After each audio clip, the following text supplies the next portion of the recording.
All right, mate, how you doing? Welcome back to another video, another Euro 2020 video to be precise, and we're going to be building my Euro 2020 fantasy team in this video. I did a fantasy football video with my brother for the Premier League last season. You guys seem to enjoy it. Definitely going to bring that stuff back for next season. But for today, it's all about Euro 2020, a very different kind of fantasy game because obviously all the games are, just a 1 month period of time. You've got a lot of different ways of transferring players and changing players because so much can change. Teams can get knocked out. You need to keep on your toes. So in this video, we're just going to build our team. It's all about getting as many points as possible. If you want to see who I think is going to win the Euros, you need to check out my last video, which is my Euro 2020 predictions. But for now, let's crack on with building my fantasy team. And I'll give you also a link to my league if you want to join it as well in the description. Let's go. Right, let's take a look at what we've got to do first. We've got to make a squad, obviously. We've got to get 4 substitutes. We've got 100 million to do it. I've gone with a 4-3-3 formation here. If you go with 3 strikers, it means you have no strikers on your bench. But obviously, I think it's a good chance of scoring goals. The rules are very similar to Premier League fantasy rules in terms of, midfielders. You don't get much for a central defensive midfielder. 1 point for a clean sheet from midfield. So I'm not going with anyone like Kante. Even though I think they have a great tournament, I don't think they're going to get a lot of points. That's why they're cheap as well. You want clean sheets in defence. Goals are great if you can get them. Obviously, your forward play is very important. And if you can get midfield players that actually play really far forward, that's a bonus as well. So we're playing a very similar game to what we're playing in Premier League fantasy football. Key differences, though, are the amount that you can change the team, the amount you need to change the team. You do have things like wildcards and whatnot to do lots of transfers, but equally, as the rounds progress, in knockout rounds, you're allowed to change more players per round, because obviously your players might be getting knocked out. Anyway, my main strategy for this, and I'm not saying I'm an expert by any means, I'm probably much more of a standard average player at this game, so maybe you guys will think similarly to me, unless you're expert yourself. My main approach here is going to be starting off with players from teams that I think are going to get out the group, but also that have good group games and more importantly, a good first group game to get those points in early. So with that in mind, when I look at the groups, the teams I like the look of are Netherlands in Group C. They're up against Austria, Ukraine, North Macedonia. I expect them to have a good group stage. I think Italy are going to have a decent group stage. I like Denmark's chances of definitely getting out of the group, probably in second. This is what I said in my prediction video. So let's start off with some Dutch players. So let's go to the Netherlands. Now, Memphis Depay is going straight in my basket, okay? I think he's got to be in there. Not cheap, 10 million, but he's going to get me goals. He gets a lot of Netherlands goals these days. I'm not going to finish there. I also want to throw De Ligt in there in defence. They're going up against Ukraine first game. Could they lose that game? Maybe, but it seems fairly safe. I'm also going to throw another Dutch player in the middle. Gini Wijnaldum, also a good goal threat. So we've got 3 Dutch guys. 3 is the most you can have from any one team in the first rounds anyway. Come off Netherlands and let's move to Belgium. One man we know is going to play and we think he's going to score some goals is this man, Romelu Lukaku. Also not cheap. I'm spending a lot of money in the attack. But I'm going to back Lukaku, especially in their group. Denmark, Russia and Finland. They could have 3 clean sheets. It's not unfeasible. So we're going to go defensively. Jason Denayer at 4.5 million is decent, I think. He'll play. I think he'll play. And he's not too expensive. Doesn't break the bank. In Belgium's group are Denmark. Now, I think Belgium have obviously got the nod over them, but I expect Denmark to get out the group.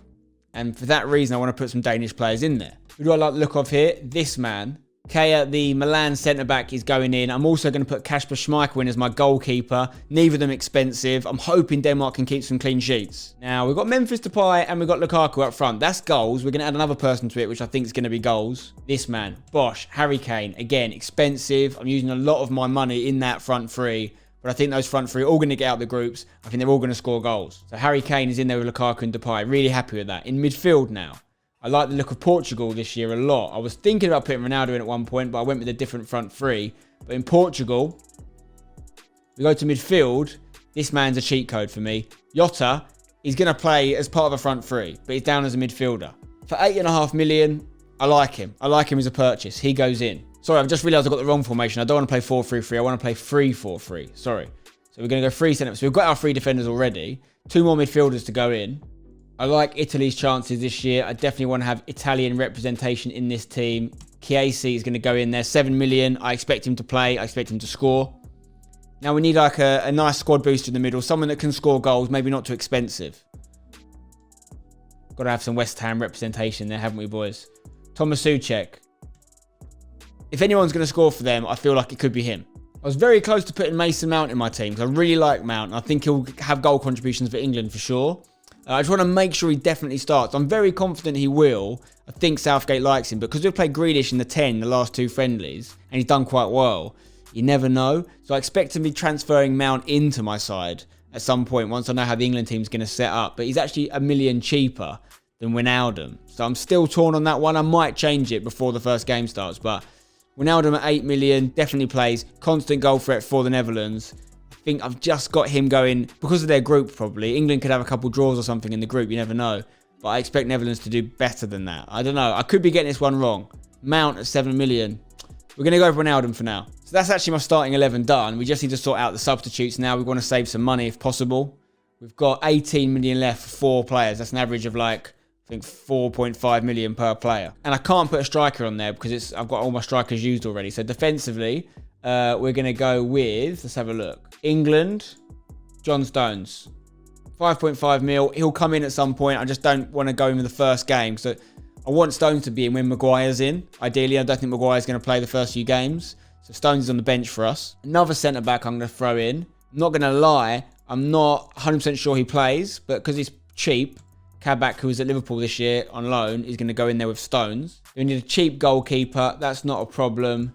We're going to go with this man, Hradecky, however you say it. He's just as cheap as chips. A lot of people have got him. 34% of players are using him because he's just so cheap. Will he play? I think he will start for Finland, but they could let in a lot of goals. He's on the bench anyway. And then finally, I've got 4 million left, so I need another cheap player. So we're going to go like this. We're going to go price up to 4. 42% of people have got this guy as a cheap sub, I think. Nego from Hungary. He goes in for me. So that's my full squad secured. You see the fixtures they've all got coming up. I mean, like, so Kane's going up against Croatia, Lukaku, Russia, Depay playing against Ukraine. That's again one of the reasons I've gone with this triple Netherlands connection. Jota against Hungary, could be goals there. Chiesi versus Turkey, Souček versus Scotland. I like these first fixtures a lot. If I did put Mount in for Wijnaldum, I'd save $1 million. I could throw another $1 million at another player. But I don't want to go too England heavy because the more you back England in these sorts of things, the double the disappointment if it doesn't work out. So we're just going to go with Kane for now. That's my team, I think. Captain is a big decision here. Double points, as you know. Lukaku versus Russia. I've got a feeling Jota could be a really good shout for captain. But I think it'd take a brave man to go against Lukaku or Kane as a safe-ish bet. Pretty sure Lukaku's going to take penalties. Kane takes penalties. Ronaldo will be taking penalties for Portugal. I'm going to go Lukaku. I might have a sudden change of heart on that and change it before the first game. That's what I'm going with as I'm recording this video. So there you have it. That is my Euro 2020 fantasy team. Let me know in the comments below if you rate it or if you hate it. Have I had a stinker? Make sure you join my league. There's a link in the description. I'll give a prize out to whoever wins it. I don't know, 100 quid. 100 quid for whoever wins my Euro 2020 fantasy team. Okay, so join it in the link in the description. My brother will get involved in future fantasy content. He couldn't be in this one, but you know Seb loves his fantasy football. He'll be in my league as well. And if you want to see more of it, let us know because we can bring it back for next Premier League season as well. Until next time, I'll see you when you're older. Come on, England, or whatever team you support. I hope everyone does well. Enjoy it. International tournament football is the best time that exists in the world for me. It's my happy place. See you when you're older. Don't go changing.